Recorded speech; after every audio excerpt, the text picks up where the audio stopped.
Mahigit 200,000 katao na lumabag sa mga lokal na ordinansa ang nasita sa Metro Manila sa loob lamang ng 36 na araw matapos ipatupad ang 5-minute response policy ng Philippine National Police sa ilalim ng pamumuno ni Chief PNP Police General Nicolas Torre III. Batay sa ulat ng National Capital Region Police Office, umabot sa 265,115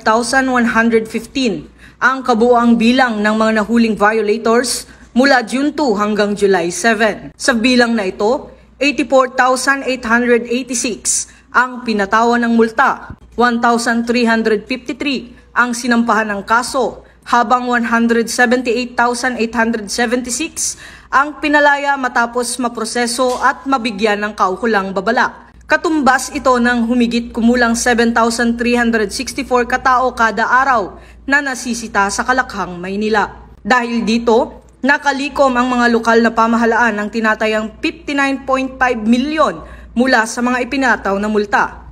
Ayon kay Police Major General Anthony Aberin, Regional Director ng NCRPO, mahalaga ang pagpapatupad ng mga lokal na ordinansa sapagkat ito ay kadalasang nauugnay sa mas malalaking krimen. Kabilang sa mga ordinansang pinaigting ang pagpapatupad ng curfew hours, anti-littering, anti-smoking at public sanitation rules.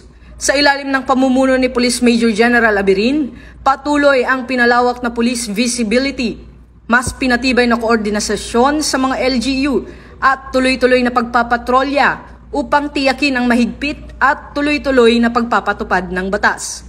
Hinimok din ng NCRPO ang publiko na makiisa sa kampanya laban sa kriminalidad sa pamamagitan ng agarang pag-uulat ng kahina-hinalang aktibidad o paghingi ng tulong gamit ang hotline na 911.